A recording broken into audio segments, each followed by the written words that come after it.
In this video, we will try to introduce how to solve simultaneous equations in R using matrix inverse function. Matrix inverse in linear algebra is defined as follows. If A is a square matrix, then A inverse is called as its inverse, such that A into A inverse should be unit matrix, or A inverse into A should be also unit matrix. Also, A inverse of inverse should be A. This type of matrix is called inverse matrix. Do remember that the inverse is possible only for the matrices which are positive definite. That is, their determinant should be greater than 0. In R, to calculate inverse of a matrix, we use solve function.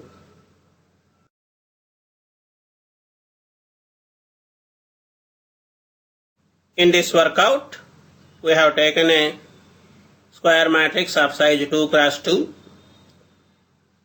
We have sent this one to a function known as solve. Whatever it returns, we have stored in a object invx. We know that A into A inverse should be same as A inverse into A, and both of them should be same as unit matrices. So here we have tested the same, that is invx percentage star percentage x, that is inverse into A original matrix. It's coming as unit matrix. Similarly, given matrix x percentage star percentage invx, it's also coming as unit matrix. That is, we have proved that the matrix inverse, whatever we have calculated using solve, is having that property. That's how we can use solve function to calculate inverse of a matrix.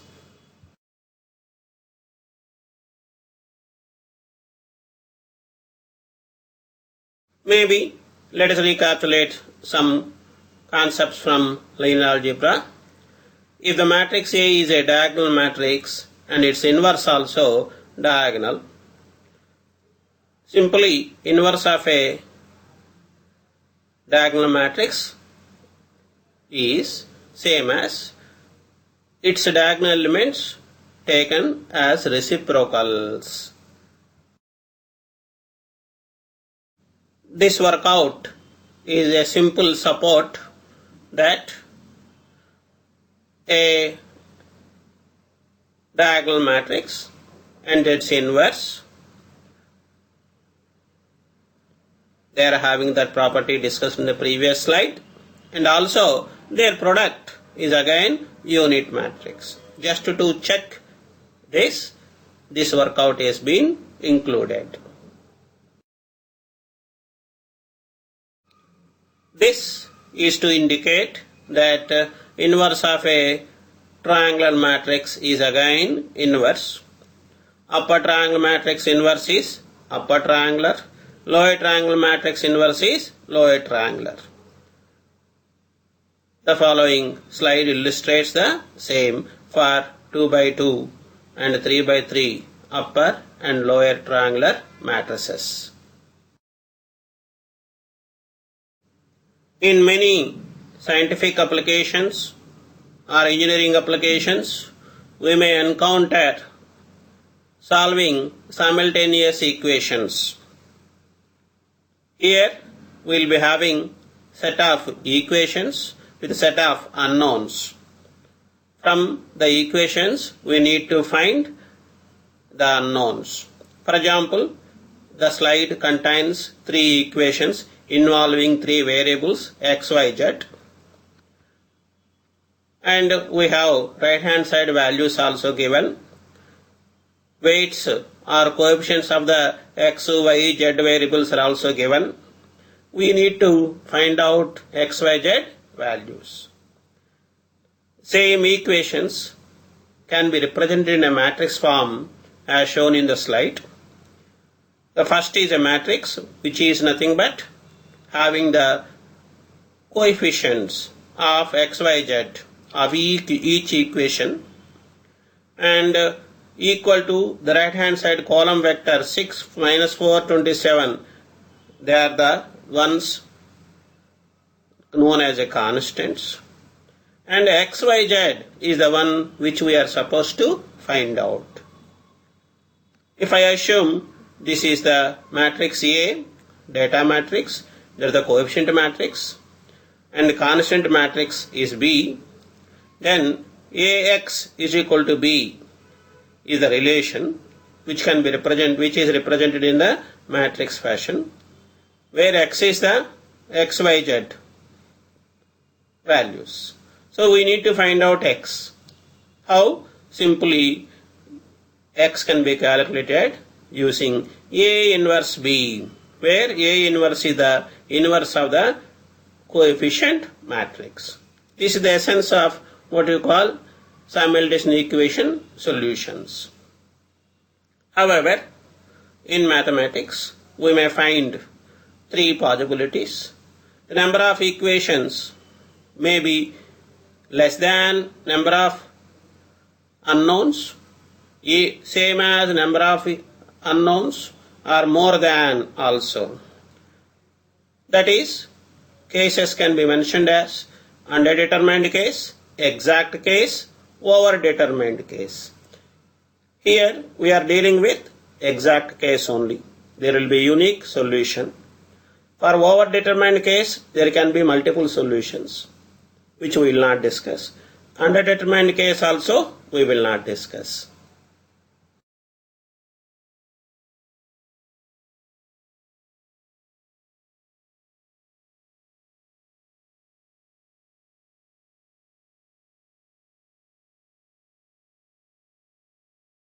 For the data given in the previous slide, I have prepared a data matrix A and the coefficient matrix B, constant matrix B, that is a row vector. Then by sending A to solve function, I have calculated the inverse of A stored in the object INVA. According to our discussion, XYZ unknowns can be found by simply inverse A inverse into B. So here we have verified that the XYZ values are 5, 3, minus 2. Of course, we have to cross check it. That is, A into X should be, that is the data matrix, coefficient matrix, into XYZ values should give me B.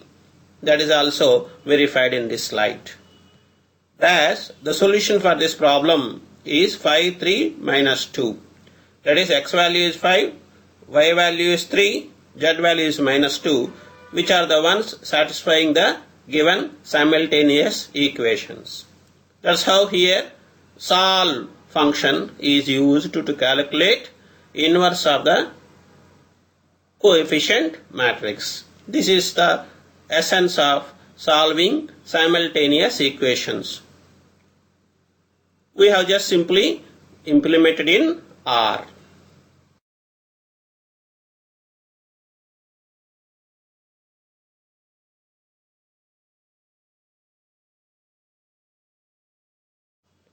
In R, we do have different packages having functions to calculate inverse of a matrix. In this slide, in this workout, we have used a function GINV of mass library. Of course, our verification, solution calculation, everything is same as the previous slide. Only difference is we have first loaded mass library, then for G inverse function we are sending A, that is the coefficient matrix. Whatever it is returning, we are storing in a object IA. then we are carrying out our solution, that is A inverse B calculations, inverse matrix into B. You are getting the solution. Same 5, 3 minus 2 is the solution. Then to cross check the solution, we have multiplied the data matrix, that is the coefficient matrix, into the solution vector, which are supposed to give me B. We are getting B. So this is also another approach to solve simultaneous equations.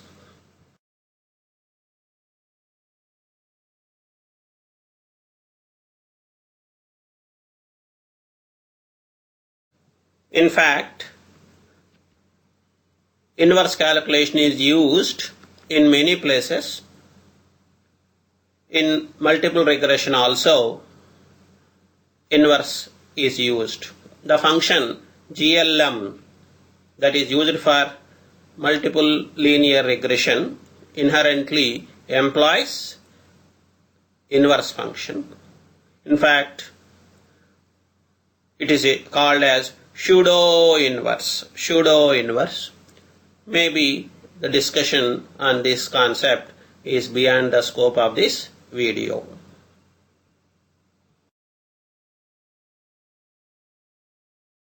In this video, we have explained how to calculate inverse of a matrix in R, also how to use the same in solving simultaneous equations.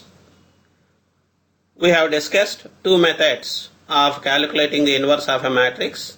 One is using solve function, the other one is using G inverse function of mass library.